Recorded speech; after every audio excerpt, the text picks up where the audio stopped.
Сәлем баршаңызға, арнама қош келдіңіздер. Бүгін сіздермен қамыры өте жұмсақ болып шығатын, кішкентай балалардың сүйікті тіске басарына айналатын осындай жұмсақ сосиска в тестенің жасалу рецептісімен бөлісетін боламын. Видеомды міндетті түрде соңына дейін қарап, лайк басып, комментарий қалдыра кетіңіз. Және де арнамды жаңа көрермен болсаңыз, тіркеліп, жанында тұрған қоңырауша белгісін баса кетуді ұмытпаңыз. Ол мен үшін өте маңызды. Ендеше рецептімізді бастайық.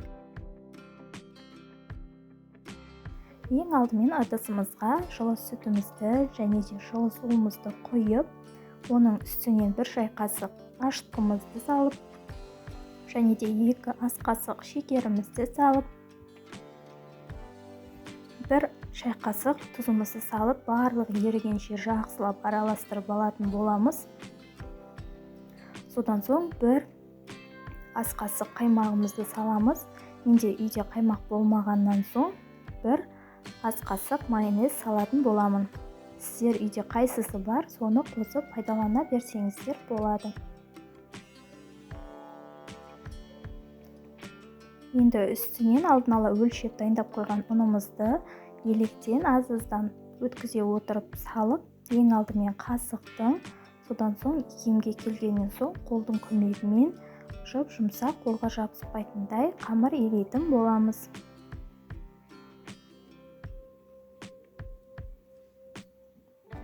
Мінекей көріп тұрғандарыңыздай қамырымыз дайын.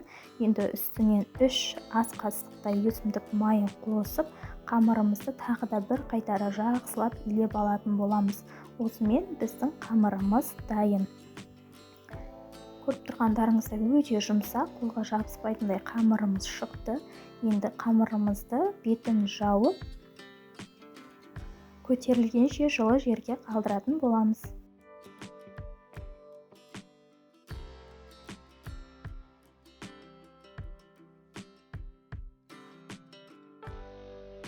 Мінекей арада уақытымыз өтті. Көріп тұрғандарыңыздай қамырымыз өте жақсы көтерілген. Енді өзіме ыңғайлы болу үшін осылай коврикке төсеп алатын боламын.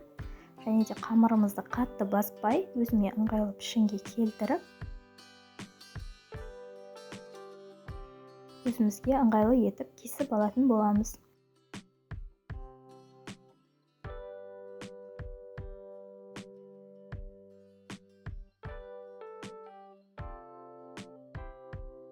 Мен жеуге ыңғайлы етіп, осылай кіші көлемде жасайтын боламын.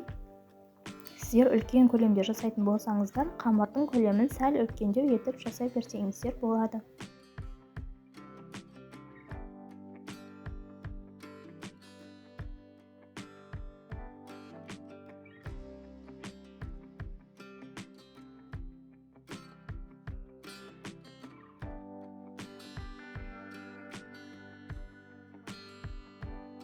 Қамырымыздың барлығын дәл видеодағыдай етіп жасап алғаннан соң, бетін жауып кемі 10 минутқа демалдыруға қалдыратын боламыз.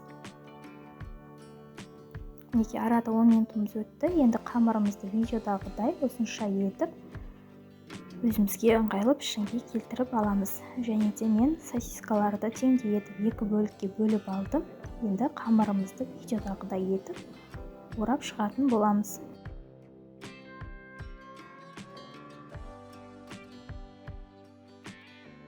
Қалған қамырларымыз бен сосискаларымызды да дәл осылай қайталап жасап шығатын боламыз. Көріп тұрғандарыңыздай жасалу жолы өте оңай. Міндетті түрде жасап, үйіңіздегі кішкентай балаларды немесе отбасыңызды шаймен ішкенге де жақсы тіске басар ретінде қуантсаңыз болады.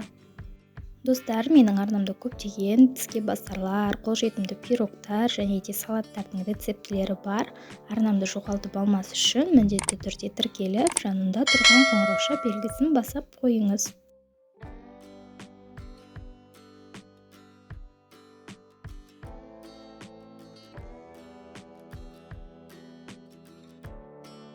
Рецептінің толық құрамын төменгі описание бөліміне жазып қалдырып кететін боламын. Сонда өтіп қарап жасай берсеңіздер болады.